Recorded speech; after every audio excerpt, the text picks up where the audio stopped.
Cold War test and you're sitting at a nasty grade in here, I want to give you an opportunity to kind of fix that. And then there's this Vietnam paper, which it's due tomorrow.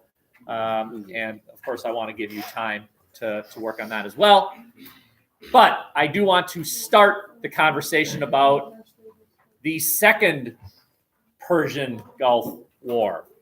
So the first one was in 1990-91 when Iraq invaded Kuwait and the U.S. and basically Earth repelled the invasion successfully, but basically said to Iraq, we'll stop as long as you do three things. Do you remember the three things? What? Nuclear. Okay, so one of the stipulations of no American invasion was allow for uninterrupted inspections of weapons of mass destruction. That was the sticking point. Okay. Does anyone remember the other two? Go ahead. Very good. No Iraqi military allowed over a certain line or south. What the U.S. was trying to do was encourage the minority populations of the north and the south of Iraq to sort of rebel. And then the third one? Go ahead. Yeah. Renounce any claim to Kuwait. That had lasted 10 years. 10 years after 1991 is 2001. Something happened in 2001. We'll talk about that later. But that diverted American attention away from Iraq to something else. Afghanistan. 2 years later, though. So we're dealing with that something else for 2 years. 2 years later is 2003. The Americans invaded Iraq in 2003. What we're trying to figure out today is why. What happened that allowed the U.S. to make the decision? That's it. We've had it. Okay, so let's explore a couple of the reasons of why the U.S. went to war again. And here we are. I don't know if you can see very well what we're looking at here, but we're looking at a map. And this thing here is Iraq, and there's this thing called Iran, and there's Turkey and Syria, and there's a bunch of green. Does anyone understand? What's the green? Generally, what's the green? Invasion. The green are the Kurds. And I know, being Wisconsin, you're thinking, delicious Kurds. I'm not talking about cheese curds. I'm talking about a group of people called the Kurds. How disappointing. I could go from cheese. The Kurds were a people without a home. There is no Kurdistan, right? There's no Kurdville. Instead of being the dominant population of their own nation, the Kurds were split and were minority in 1, 2, 3, 4, at least 4 different nations at least. A minority is oftentimes the recipient of nasty treatment by the majority, right? Think of Jews anywhere. There was no Jewville. There's no Jewland. You could argue, well, the state of Israel is Jewland. Okay. But that's why the Germans scapegoated the Jews. It's because they're a minority population. The Kurds are a minority population everywhere. They're a majority nowhere. Well, the U.S. wanted to protect the Kurds who were being scapegoated by the Iraqi government. And so the U.S. decided we're going to come to their rescue. So that's reason number one, to come to the rescue of the Kurds, a group of people that had been treated badly by Iraq. Reports of gas attacks, sarin attacks by the Iraqi government. Reason number two is to spread democracy, freedom, right? The ruler of Iraq's a dictator. He never won any election fairly. He won every election, but not one was fair. Not one was open. I mean, a ballot in Iraq looks like this. Do you vote for Saddam or not? Yes, no. And he won. Well, the U.S. is interested in spreading democracy, right? A sort of a reverse domino theory. Oh, big term there. A reverse domino theory. What does that mean? The spread of democracy. Yes, spread of democracy as opposed to the spread of communism. Right. If it if during the Cold War we believed that making one country become a communist country would lead to other countries becoming communist, why can't we do it that way? Let's spread democracy to Iraq. If Iraq goes the democratic way, maybe these other countries will say, hey, I want that. I want that. That was the belief anyway. Maybe the biggest argument in favor of American decision to go to war was Iraq's continued interrupting of the United Nations inspection team. Remember? Somebody over here said it, I think. Bramer, you said it. I think.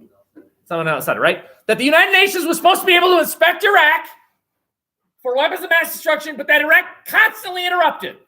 Now, we now know that the Iraqis hid nothing, right? That it's like you getting pulled over by a cop and the cop saying, can I search your trunk? And you saying, no, you cannot search my trunk.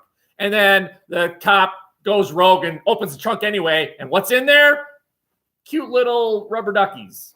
Okay? Nothing illegal. But I said that on purpose.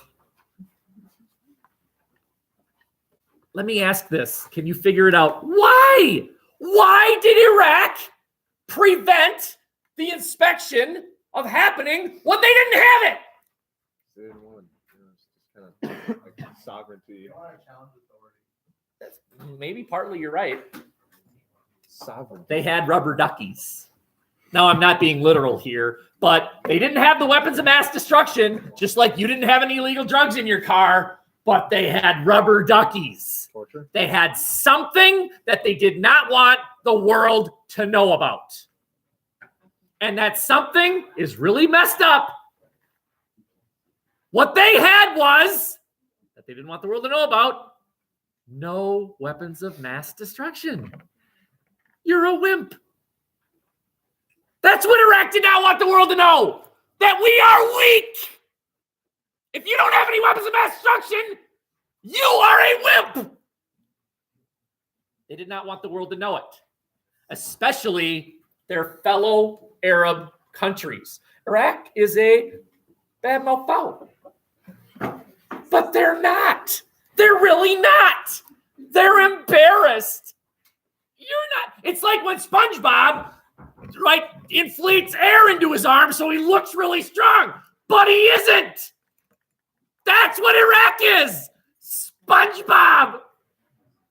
Iraq equals SpongeBob. Remember, he can't even lift the weights. But Lobster Bob can. That's it. Yeah. It's Larry. We've already said that one. And then Larry. I have the last entry here, and then I'm done. And that is terrorism.